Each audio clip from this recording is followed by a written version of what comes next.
사랑하는 성도 여러분, 어제부터 설명절 연휴가 시작이 되었어요. 27일 그날이 임시 공휴일로 지정이 되었지 않습니까? 그러다 보니까 짧게는 6일 동안, 길게는 9일 동안 연휴를 우리가 맞이합니다. 고향에 다녀오시는 분들, 또 지금 고향에 가고 계시는 분들, 모든 분들에게 우리 주님의 은혜가 함께하기를 기원드립니다.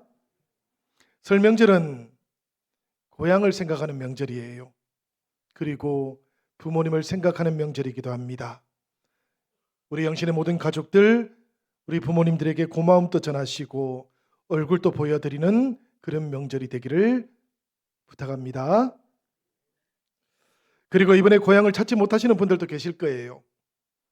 그래도 설명절은 부모님이 그리워지는 때입니다. 그리고 고향도 그리워지는 때고요. 안부를 꼭 전해주시고 따뜻한 마음들도 꼭 전해주시기를 부탁드립니다. 이번에 이동하실 때는 안전에도 유의를 하셔야 되겠습니다. 예보를 보니까 월요일 오후부터 눈이 좀 많이 내린다 그래요. 그리고 날씨도 많이 추워지고요. 얼마나 맞을지는 모르겠지만 10년 내로는 가장 추운 설날이 될 거라는 그런 예보가 있습니다. 여러분들 고향을 다녀오실 때는 안전하게 그렇게 다녀오시기를 부탁드립니다. 그리고 명절에는 또 우리에게 새로운 한 가지 사명도 주어지지요. 우리들이 바로 축복의 통로가 되는 겁니다. 우리들은 복을 받는 것도 중요하고요. 그리고 축복의 통로가 되는 것도 역시 중요합니다. 하나님께서 우리들 모두에게 이렇게 주님께서 주셨던 은혜와 축복을 우리들만 가지는 것이 아니고 함께 나눌 수 있도록 우리들을 통로로 삼아 주셨던 것이지요. 오늘 우리가 읽었던 말씀 속에 아브라함도 그러합니다, 여러분.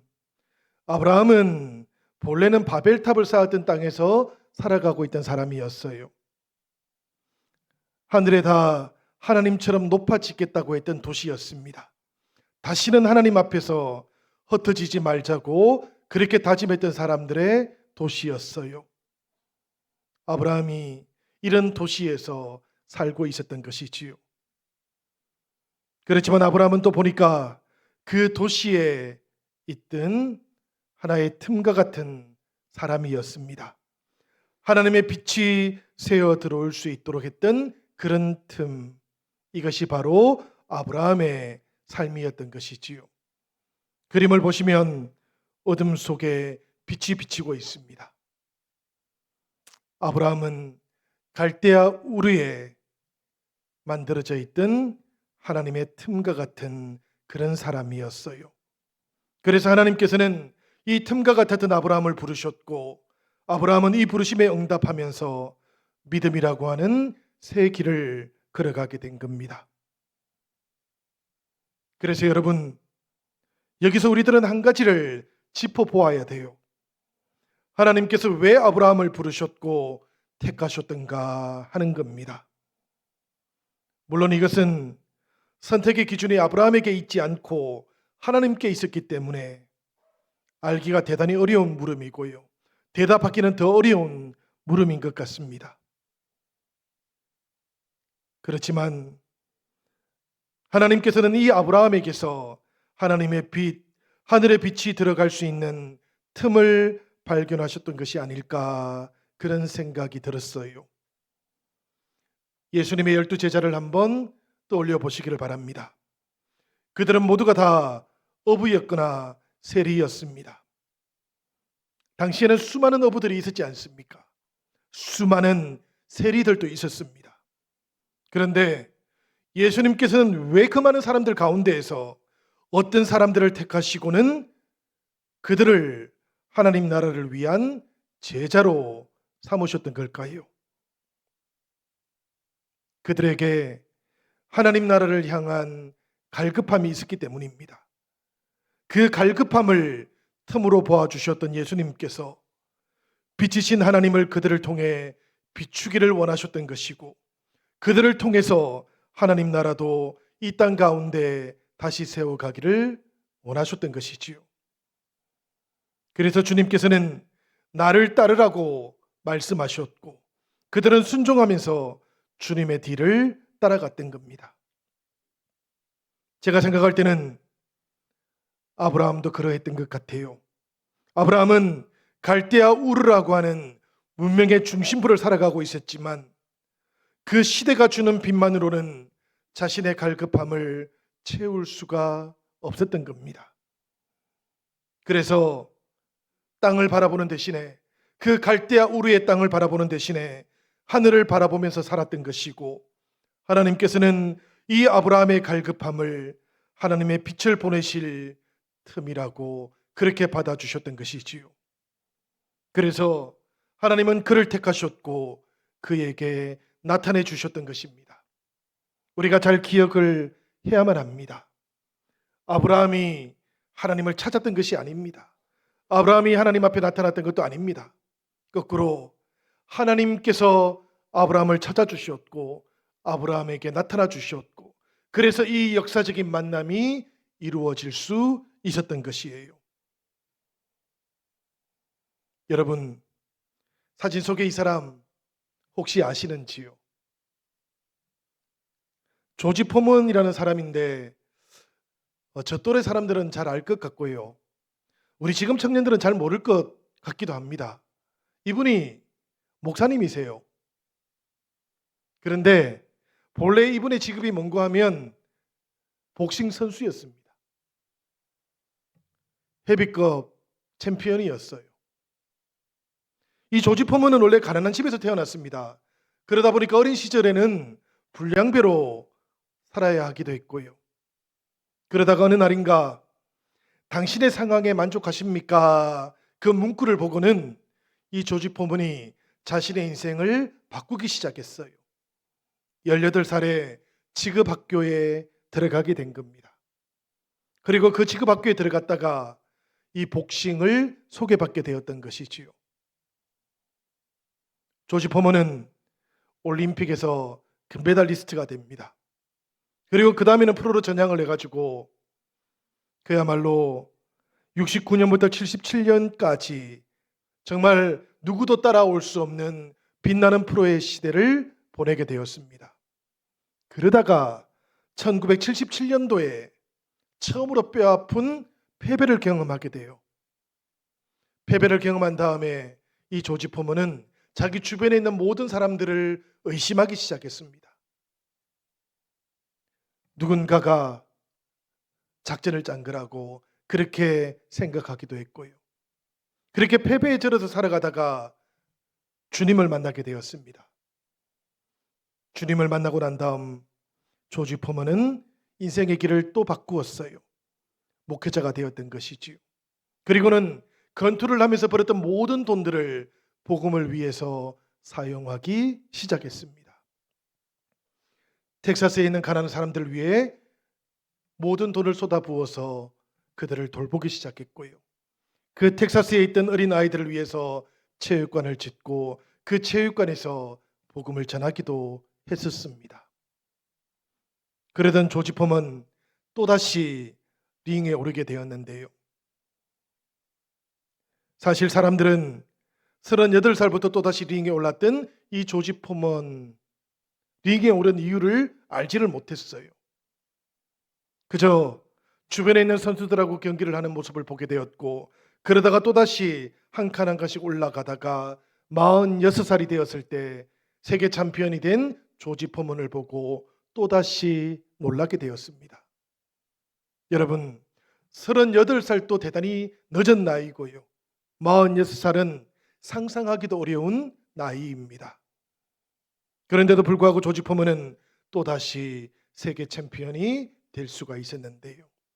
그런데 이 조지 포먼이 두 번째로 링에 올랐던 이유가 뭔가 하면 복음을 위해서 자신이 그전에 사용했던 모든 돈들을 다 사용해버렸고 이제 또 다른 재정 지원이 필요하게 되었는데 주변 사람들로부터 도움을 받기보다는 하나님께서 자신에게 주셨던 달란트를 사용해서 복음을 전하기를 원했던 것이지요. 그 마음을 가지고 링에 또다시 올라갔던 것이고 그렇게 경기를 치루었던 겁니다.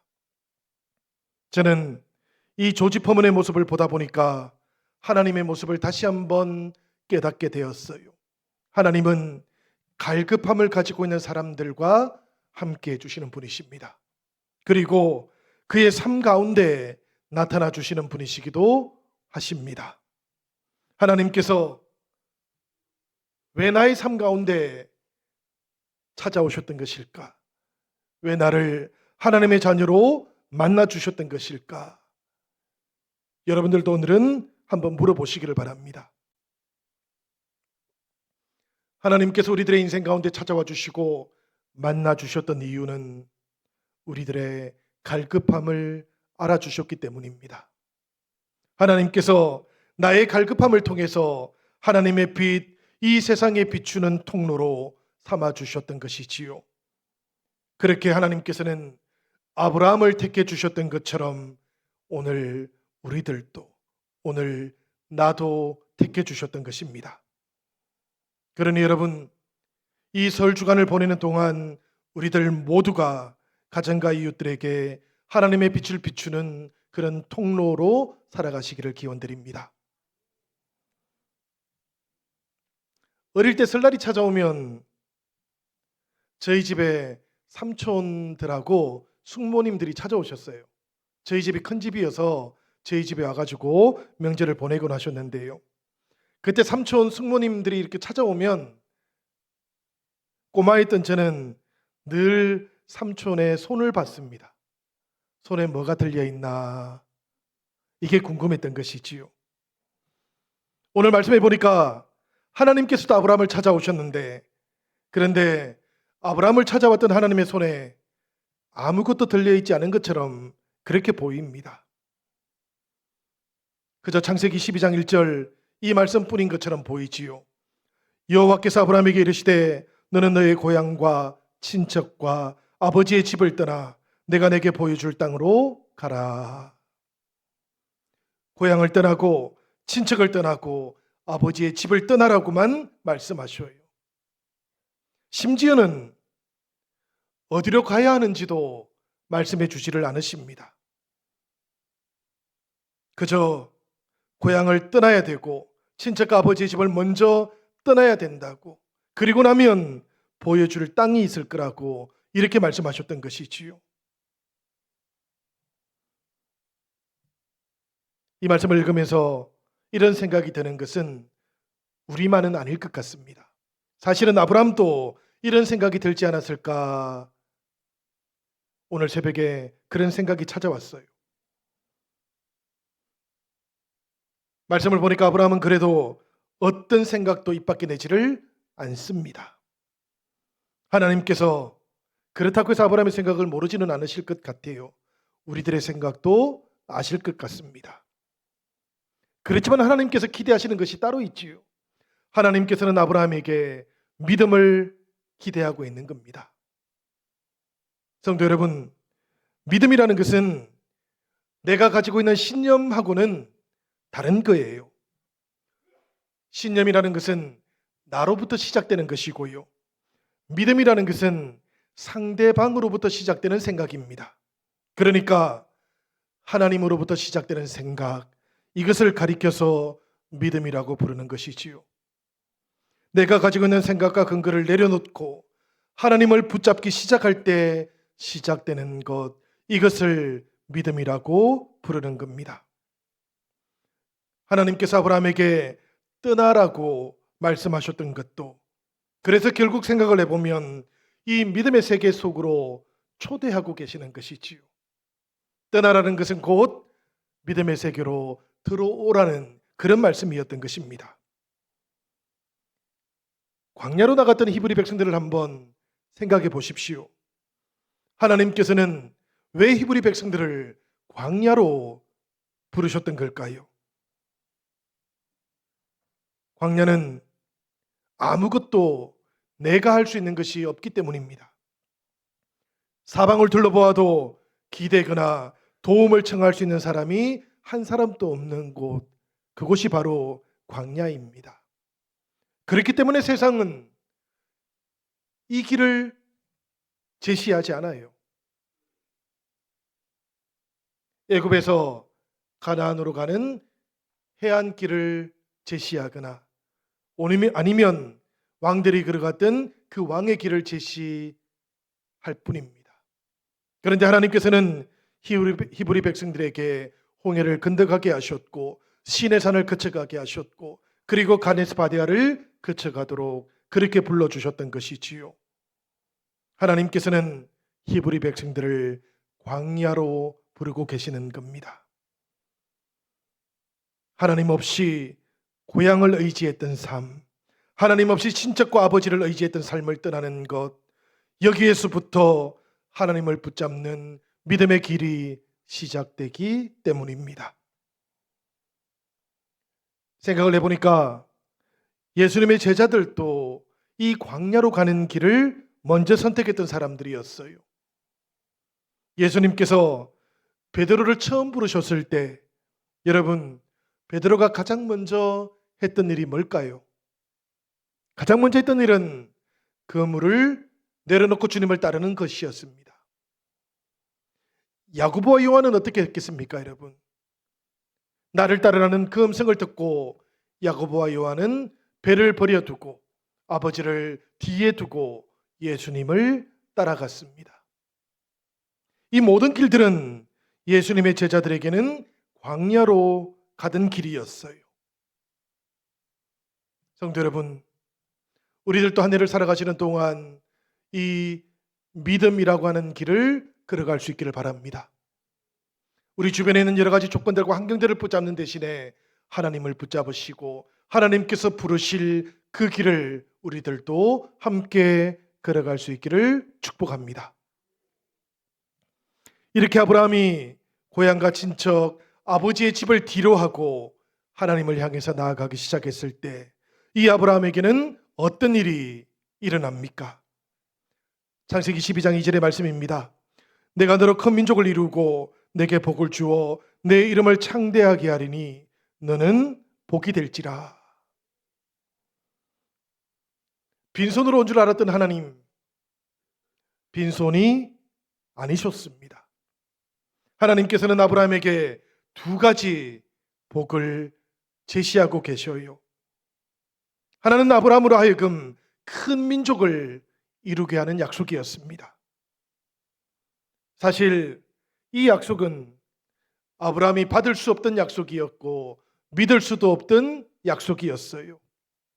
왜냐하면 그 당시 아브라함에게는 아이가 없었거든요. 그리고 사레하고의 사이에서 아들 낳는 것을 포기한 지도 이미 오래되었기 때문입니다. 그런데도 하나님께서는 그런 아브라함을 보시면서 큰 민족이 될 거라는 그런 약속을 주셨어요. 아들 하나만 있어도 소원이 없을 사람인데요. 그런데 후손이 셀 수 없을 것처럼 많아질 거라는 그런 약속을 주셨으니 아브라함이 이 약속을 믿을 수 있었겠습니까? 그렇지만 아브라함은 약속을 주신 분이 하나님이시니까 하나님을 믿었던 거예요. 하나님을 믿으니까 믿기지 않던 그 약속도 받을 수가 있었던 겁니다.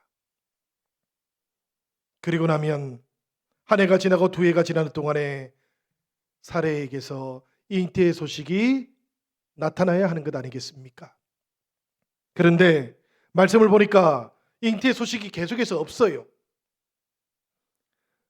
창세기 15장 2절을 보니까 아브라함은 하인 중에서 시리아 출신 사람 엘리에셀을 자신의 상속자로 삼아야 되겠다, 이런 생각까지도 하게 되었습니다. 그렇지만 여러분, 하나님께서는 아브라함에게 이 시리아 출신의 아브라함이 상속자가 아니라고 말씀하셔요. 창세기 15장 4절과 5절의 말씀인데요, 우리 다 같이 한번 읽어보도록 하겠습니다. 그 사람이 내 상속자가 아니라 내 몸에서 날 자가 내 상속자가 되리라 하시고 그를 이끌고 밖으로 나가 이르시되 하늘을 우러러 무뼈를 셀 수 있나 보라. 또 그에게 이르시되 내 자손이 이와 같으리라. 아브라함은 이 약속을 믿지 못했지만 이 약속을 주셨던 하나님은 또다시 믿었어요. 그러자 하나님께서는 이 아브라함의 믿음을 그 사람의 의로움이라고 그렇게 받아 주셨던 것이지요. 그런데 여러분, 이렇게 아브라함이 다시 하나님을 믿을 때까지 그 사이의 시간을 우리가 생각을 해봐야만 합니다. 아브라함도 그렇고 우리들도 그렇고 하나님의 때를 우리들은 잘 기다리지를 못하는 것 같아요. 하나님의 때가 되면 하나님께서는 우리들에게 가장 좋은 일들을 하실 터인데도 우리들은 그 때를 기다리지를 못하는 것이지요. 어쩔 수 없이 하나님의 시간을 기다리다 보면 내가 변하고 나의 요구가 이기적이었다는 것도 깨닫게 되고 하나님께서 주시는 축복, 내가 온전히 누릴 만큼 성숙하지 못했다는 것도 깨닫게 될 텐데 우리들은 그 시간을 잘 기다리지를 못하는 겁니다. 아브라함이 그랬고 오늘 우리들도 그런 모습을 가지고 있을 수가 있어요. 설 주간을 보내는 동안 우리들 모두가 다시 한번 하나님 앞에서 우리들의 신앙을 돌아볼 수 있으면 좋겠습니다. 우리가 다시 마음을 새롭게 하고 우리 주님께서 주시는 그 축복과 은혜를 온전하게 품을 수 있어야만 우리는 그 축복을 전할 수 있는 축복의 통로도 될 수 있기 때문입니다. 하나님께서 아브라함에게 주셨던 두 번째 축복이 있는데요. 이름을 창대하게 하는 축복이라고 합니다. 여러분, 이 축복은 창세기 11장에 나오는 말씀하고 연결을 시켜보면 그 의미가 훨씬 더 분명해져요. 우리 같이 한번 읽어보시지요. 창세기 11장 3절과 4절의 말씀입니다. 서로 말하되 자 벽돌을 만들어 견고히 굽자 하고 이에 벽돌로 돌을 대신하며 역청으로 진흙을 대신하고 또 말하되 자 성읍과 탑을 건설하여 그 탑 꼭대기를 하늘에 닿게 하여 우리 이름을 내고 온 지면에 흩어짐을 면하자 하였더니. 이 말씀을 읽어보니까 바벨탑을 만들었던 이유를 알 것 같습니다. 사람들은 하나님을 거슬러서 자기의 이름을 내고 자기의 이름을 떨치게 하고 싶었던 거예요. 그런데 아브라함을 보니까 지금 하나님께서는 이 아브라함의 이름을 친히 떨쳐주시겠노라고 그렇게 말씀하고 있는 겁니다. 우리가 알고 있는 것처럼 하나님께서는 그 바벨탑 그것이 높이 올라가는 것을 중지시키셨지 않습니까? 그러나 그 대신에 하나님께서는 믿음의 사람을 통해서 그 믿음의 사람의 이름이 창대하게 될 수 있도록 하나님의 나라가 점점 더 번성해 갈 수 있도록 그렇게 그 길을 인도해 가셨던 것이지요. 여러분, 이 아브라함의 이름을 한번 생각해 보십시오. 갈대아 우르에서는 이름 없이 살아갈 수밖에 없던 아브라함이었습니다. 그런데 지금 하나님께서 택하시니까 이 이름이 크고 놀라운 이름이 되었던 것이지요. 사랑하는 영신 가족 여러분, 하나님께서 부르시는 이름, 하나님께서 택하시는 이름은 모두가 다 하나님께서 창대케 하실 이름이라는 것을 기억하시기 바랍니다. 성경 속에 나오는 아브라함뿐만이 아닙니다, 여러분. 오늘 이 자리에서 예배드리고 있는 여러분들 모두의 이름도 하나님께서는 창대케 하실 이름들입니다. 우리가 믿음을 붙잡고 우리가 믿음으로 축복의 통로의 길을 온전하게 걸어갈 수 있기만 하다면 하나님께서는 우리들의 이름을 사용하실 것이고 이 이름들을 통해서 주의 나라가 온전하게 이 나라 가운데 임할 수 있도록 이끌어 가시기 때문이지요. 여러분, 땅에서 소망을 보지 못한 채 하늘만 바라보고 살아갔을 아브라함의 이름을 땅에서는 그 갈대아 우르의 땅에서는 누가 기억이라도 해 주었겠습니까?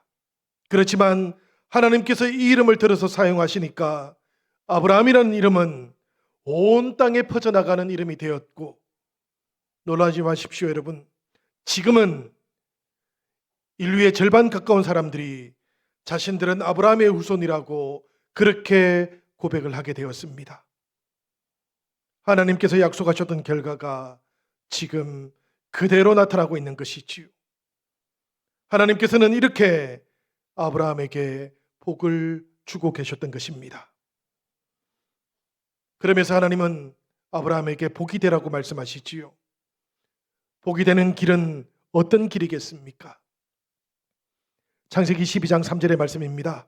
너를 축복하는 자에게는 내가 복을 내리고 너를 저주하는 자에게는 내가 저주하리니 땅의 모든 족속이 너로 말미암아 복을 얻을 것이라 하신지라. 이 말씀 그대로 아브라함과 맺는 관계에 따라서 하나님과의 관계도 결정된다고 하나님께서는 이렇게 약속의 말씀을 주셨던 겁니다. 이것이 복이 된다는 말의 궁극적인 의미였어요. 우리가 오늘 봉독했던 창세기 12장 그 아래쪽에 보면 파라오가 하나 나옵니다. 아브라함과 사리가 기근을 피해 가지고 애굽으로 갔던 적이 있었는데요. 그때 파라오는 아브라함의 아내 사리를 자신의 궁으로 끌어들이고 맙니다. 그러면 아브라함이 당연히 화를 내야 되는데요. 그런데 성경의 말씀을 보니까 하나님께서 바로에게 재앙을 내리고 있어요. 아브라함과의 관계가 깨어져 버리고 나니까 하나님의 저주가 이 파라오에게 임하고 있었던 것이지요. 그렇지만 여러분, 아브라함을 축복하는 자리들 가운데에서는 하나님의 축복도 늘 함께하고 있었습니다. 무슨 이야기인가 하면 하나님께서는 복이 되라는 말씀을 통해서 자신이 아브라함과 공동의 운명체라는 것을 우리에게 밝히 드러내 보여주고 있다는 말씀입니다. 그러니 여러분, 하나님께서 아브라함과 우리들에게 공동 운명체라고 밝혀주셨던 것처럼 우리들도 하나님과 공동의 운명체라고 그렇게 고백하고 그렇게 믿고 그렇게 선택하고 그렇게 결단도 할 수 있으면 좋겠습니다. 여러분들은 혹시 퀴리 부인 아시나요? 만난 적은 없지만 이름은 들어보셨을 겁니다. 이 퀴리 부인의 남편이 피에르 퀴리라는 사람인데요. 이 부부가 라듐 생산하는 방법을 발견하게 되었어요. 그 당시에 라듐은 너무나 귀했습니다. 1g에 15만 달러나 했다 그럽니다. 그러다 보니까 이 퀴리 부부가 특허를 내야 될까 그런 고민을 했다 그래요. 특허를 내기만 하면 벼락부자가 될 수 있던 그런 상황이었습니다. 그런데 퀴리 부인이 특허를 내지 않기로 결정을 했어요. 모든 사람들이 라듐을 다 사용할 수 있어야 된다. 그렇게 생각을 했던 것이지요. 퀴리 부인의 이야기입니다. 저와 남편은 하나님을 믿은 그리스도인입니다. 라듐의 원래 소유자는 하나님이신데 저와 남편이 먼저 발견했을 뿐입니다. 하나님의 뜻은 모든 인류가 이것을 함께 사용하는 것이고 이것을 통해서 하나님께 영광을 돌리는 것, 이것이 우리가 해야 되는 일이라고 그렇게 고백을 했던 것이지요.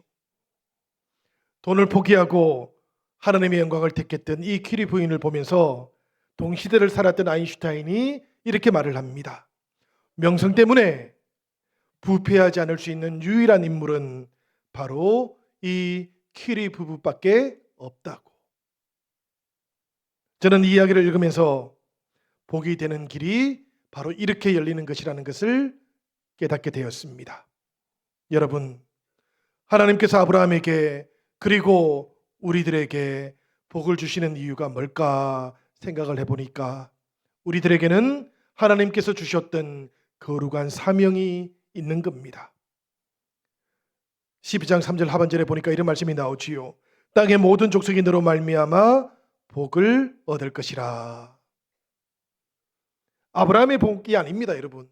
이 복은 하나님의 자녀가 되는 모든 사람들이 누려야 되는, 그리고 나누어야 되는 복인 것이지요. 그러니까 축복은 아브라함만의 것이 아니고요. 또 우리들만의 것도 아닌 겁니다. 땅의 모든 족속이 이 하나님의 축복을 받을 수 있도록 그렇게 하나님께서는 복의 사람으로 아브라함을 세워주셨고 그리고 우리들도 세워주고 계시는 겁니다. 그러니 여러분, 우리들 모두가 축복의 종착역이 아니고 축복의 통로라는 것을 기억하시기를 바랍니다. 그리고 이 설 연휴 기간을 지나는 동안 우리들 모두를 통해서 이 축복의 통로, 그 하나님의 은혜가 온전하게 전해질 수 있으시기를 바랍니다. 우리가 만나는 모든 사람들, 우리의 가족들, 그리고 우리가 함께 살아가고 있는 이웃들에게 이 주님의 뜻은 언제라도 전해져야 되고 주님은 바로 그 사명을 우리들에게 맡겨놓고 계시는 겁니다. 아브라함이 하나님의 이 말씀을 듣고 즉시 출발했던 것처럼 성도 여러분, 우리들도 오늘 이 하나님의 말씀을 듣고 축복의 통로가 되는 이 삶을 이 예배와 더불어 적극적으로 실행할 수 있으시면 좋겠습니다. 여러분들 모두가 서로서로에게도 축복의 통로가 되는 그 은혜가 오늘 임하시기를 우리 주님 이름으로 간절히 축원드립니다.